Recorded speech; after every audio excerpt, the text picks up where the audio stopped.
Welcome back. Let's do multiplication. I am dreading this. Oh god, am I dreading this. I have to fill up the entire multiplication table. Oh no. Oh no! All my email and data on my personal computer got wiped. How does this keep happening to me? Well, now we need to recreate this multiplication table so I can look stuff up. Like if a sandwich contains 2 calories, and if I eat 400 sandwiches, how can I still want to eat more sandwiches? That's multiplication. See that grid over there? Each cube should be the product of the row and column headers. So, I'll leave it to you to rewrite those cubes. Phew! I haven't done this much math since the 3rd grade. Alright, so we have 2 memory slots. We're gonna need both of them, one to handle the row and the column memory. So, what I need everyone to do is, I guess, they need to go to the top and get this one, whatever their column is. So they need to grab their column identifier, and then they need to kind of... God, how am I going to do this? I wonder if it does make more sense to have everyone go up and grab their column, and then everyone should just go down individually by column to do their multiplication. So, yeah, and then everyone's kind of offset. So what I can do is I can do a step down with everybody just to get everyone on the same row, which will make my life a little bit easier. But basically what we're going to do is,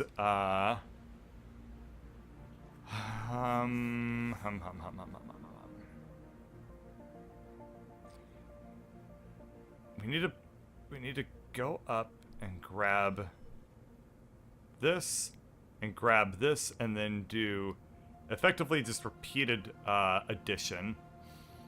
And I think I know how to do this. So I'm not going to bother too much with synchronizing people. It's not going to be the smoothest that it could be. But basically what it's going to be is people will go up, grab their number as their first action. Once they've done that, they need to go down until they're stepping on a cube. And then they can enter a new routine, which is if their dividend is... not their dividend. If their multiplier itself is 0... then they need to just step to the left until they hit a wall, grab their multiplier, and then... okay, so they need to do that first. So as another precondition, I need to go up and grab this first number for everyone. Or I can just set mem to 1 to begin with. So if mem1 is just 1... I'm going to leave a comment here. So this is, I forget what the terms are. It's like base and multiplier or something like that. So we're going to set this to be the mult, I guess. And everyone needs to just repeatedly step up until in front of them is a wall. And once that's done, they will be standing on this block. They can set mem2, which I will set to be base, if I remember the terms, which I don't at all, because I haven't done arithmetic since I was in elementary school. I mean, I do arithmetic every single day, you know what I'm trying to say. I will set mem2 is equal to my item, which I guess needs to be... Instead of that, we'll just set it to what's on the ground.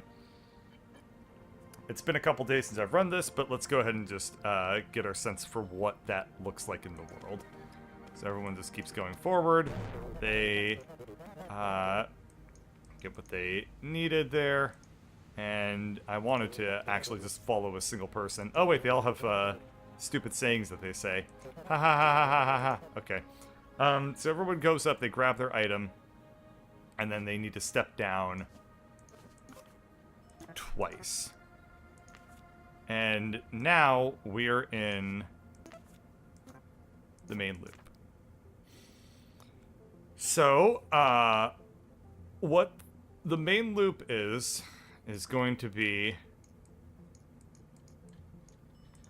they need to add their number to the cube they're standing on, the number of times mem2, the number of times mem1, or while mem1 is greater than 0, they need to add their number to the cube they're standing on and subtract mem1. Couldn't be simpler. That's actually very straightforward. The tricky part will just be coordinating like they're stepping down and stuff like that. But that should be just fine. So, if we'll set up the main loop here. So if mem1 is greater than 0, then we will pick up... What's right again? Oh, calc sets it to another mem. Okay, so we set that to mem3. So what we'll do is we'll... Interesting. Okay. We'll pick up what we're standing on. And I would like to move this direction. There we are. If mem1 is greater than 0, then we pick up what we're standing on. We calculate my item plus mem2, which is base. I wish I could give the mems a friendly name as well, but this is fine. So mem3 is equal to whatever's on the cube plus our base. And then we will subtract 1,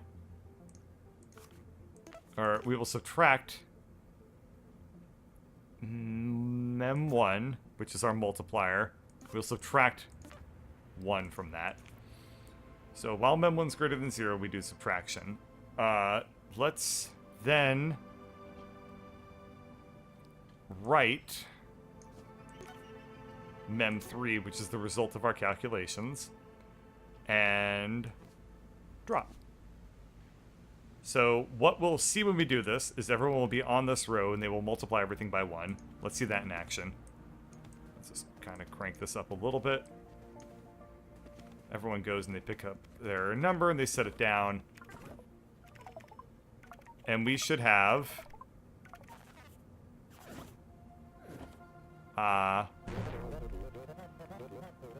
that was interesting. That took a lot longer than I thought it would. Okay, but everyone calculated what they needed to do. So if we just speed it up and slow it down dramatically, then if you look here, we do have 5, 7, 8. So everyone does their first multiplication just fine.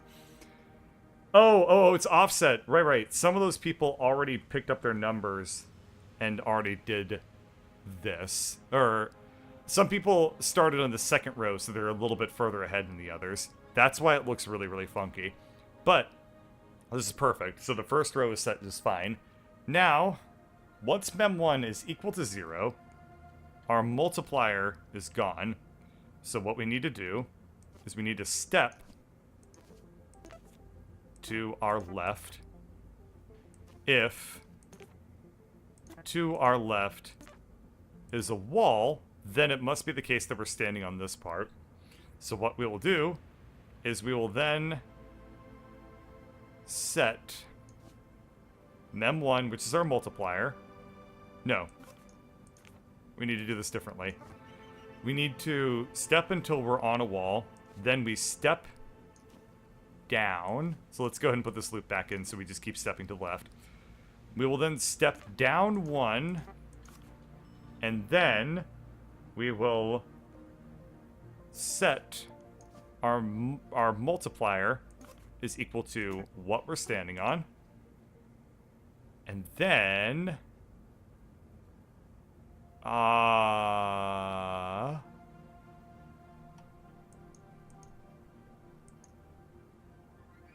okay, so everyone stepped here. This gets interesting. Because there's two things that we can do. we can use nearest, or we can use, where's walk to? Oh, I have step and I can set it to memory. Okay, so the easiest thing to do will be, actually, this is fine as is. It's a little bit shitty to have to like have everyone kind of manually walk over to this wall, but it's fine. That'll work well enough. If I exploited nearest a little, or not nearest, if I exploited set a little bit more and then I stepped to places in memory, then it would be really good. But I'm not doing that. So basically, instead of stepping to the left and then stepping down, what I'm going to do is I'm going to have everyone take a step down. I'm going to set mem4 to their location. Then I'm going to have everyone step to the left a whole bunch and then get their new multiplier. So step left if to my left is not a wall. We just keep stepping left over and over again. Once we're there, we set mem1 to what I'm standing on, and then we step back to mem4. So that'll take us back to the whatever tile we were on. And then we're gonna jump back to main. And this should work. Let's find out.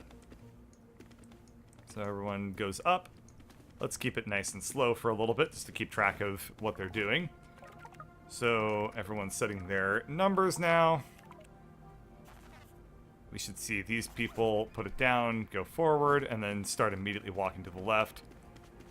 It's going to take a little bit of time because I kind of have the very awkward, klutzy way of doing this.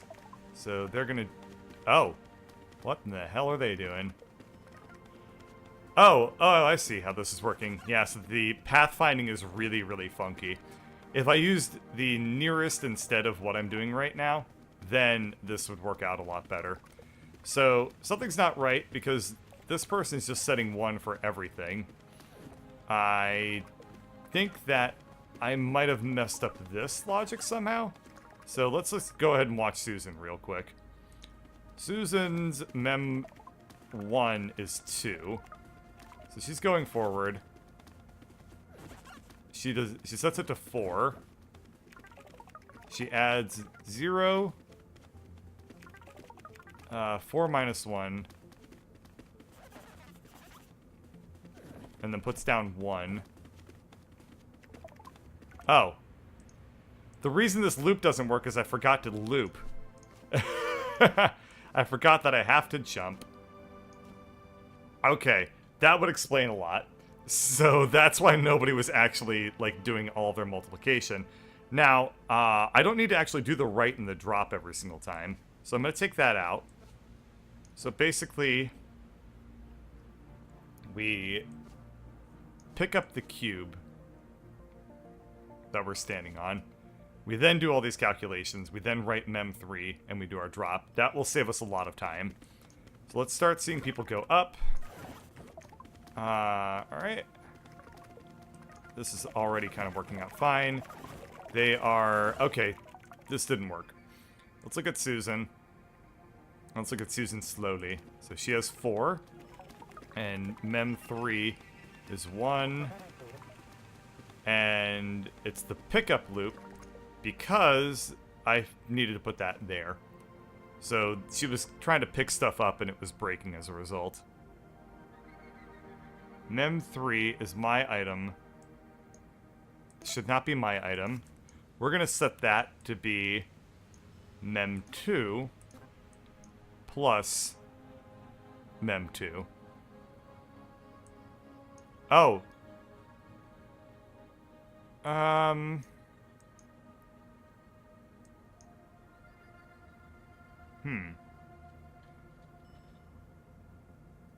It should be mem3 plus mem2. And we need to zero that out. So we pick up our item. We set mem3 to 0 so we can reuse it every single time. And then we add mem2 to it over and over again. Let's see that in action. Again, everyone should be able to do this first loop without any trouble. So they've put down their numbers. Everyone's gone down. They're remembering where they need to go. She goes over, gets 2. And let's play this out. She should step over to 1. She writes down, or she calculates that mem3 is 1 so far. She subtracts 2 to get back to 1. Mem3 is now equal to 2 in her mind. The mem1 is equal to 0. She has put down a 2. And if I play this out all the way, it's going to be extremely slow, but the multiplication table is completed. There we go. Yep, multiplication is repeated addition, and division is repeated subtraction. There you go. That's how arithmetic works. This is going to be very, very slow. Things that I could do to speed this up is I could, again, use the nearest on the left side, or not nearest, but use mem on the left side and remember these positions, and then be able to use the pathfinding AI to walk there instead of doing it the way that I was doing, where I was manually having everyone walk over to the left. Now, I apparently did this very stupidly. I think that a big part of it was the inefficiency of people walking around, but also I'm very surprised that there's an optional size of only 11 commands. However, I feel like my logic was really easy to follow, and that's the most important thing, right?